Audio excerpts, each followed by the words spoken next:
Hello guys, welcome back to the channel. I decided to upload a video about one of my games that I played on lichess.com on its new function which is nothing else but, excuse me, the new Crazy House possibility, so that now we can play Crazy House games on lichess.com, which is a fantastic thing because I really do like Crazy House. In case you are not aware of it, I think I linked the rules of Crazy House in the previous video, but the idea is that whenever you take an enemy piece, the equivalent of that piece, so I took a black pawn, so a white pawn appears beside my board, and I can drop this pawn wherever I like on the board instead of a move when it's my turn. So in this game I'm playing against a dude called Moscow 43, and he's 2200, which is very decent.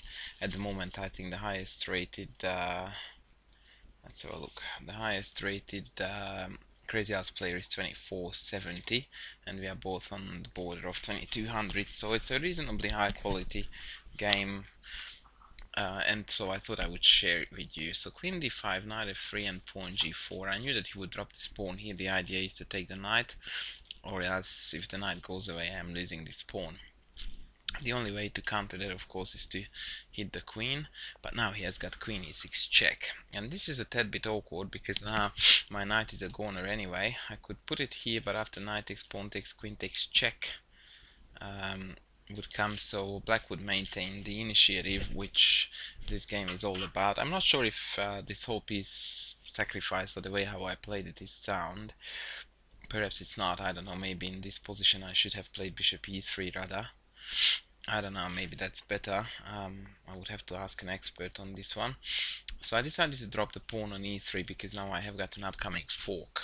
He took the knight, and here I actually seriously considered retaking. Please note that queen takes is bad because of knight takes d4. But after pawn takes back on f3, I have an extra pawn to draw, plus I have got d5 pending, so I thought that could be something interesting, but eventually I decided to go for the fork. He took me on g2,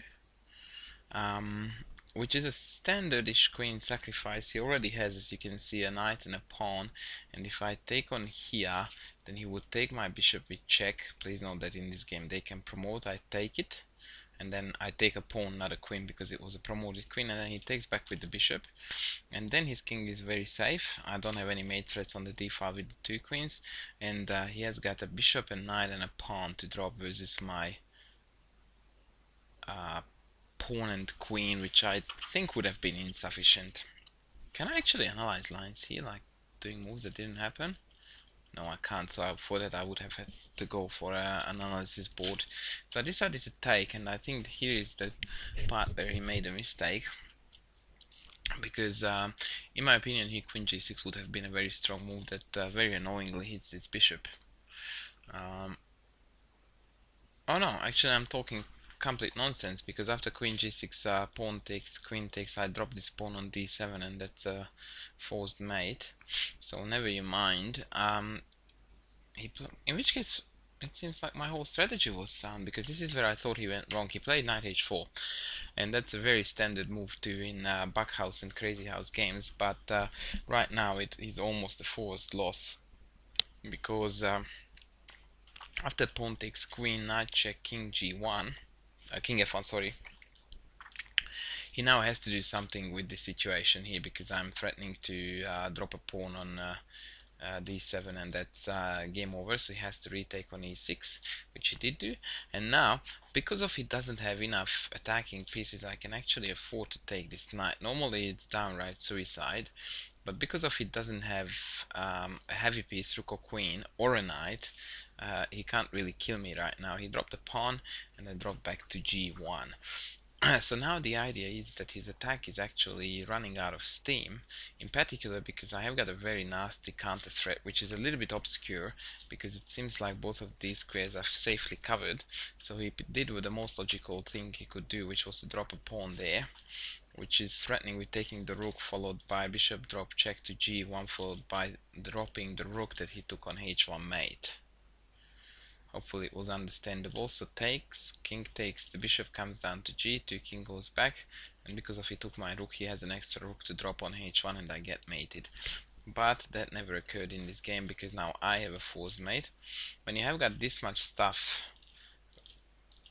ready to drop, almost always the solution is to go with checks and sack like there was no tomorrow, because initiative is all what it's about.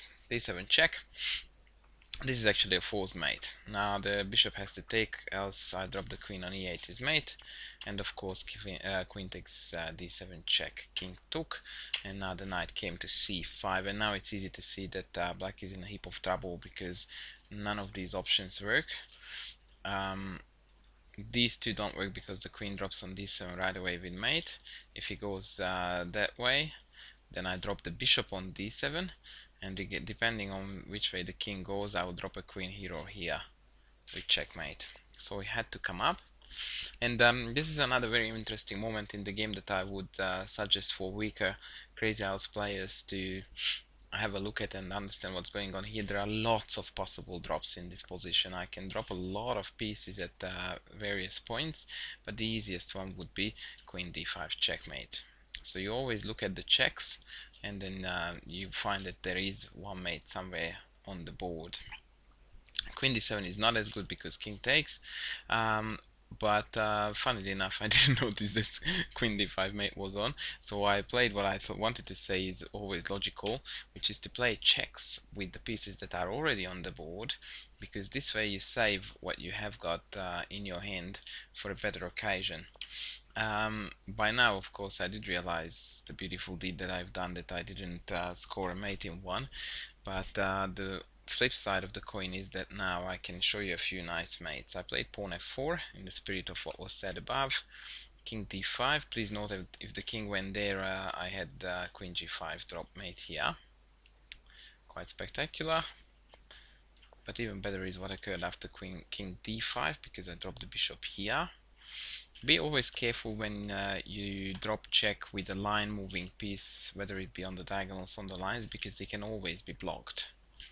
But there is a beautiful motif here that I learned when playing Black House, that when you give a check from one angle and it's being blocked, then this piece is still pinned, which means that you get to block drop here. So now I can't take the queen because it's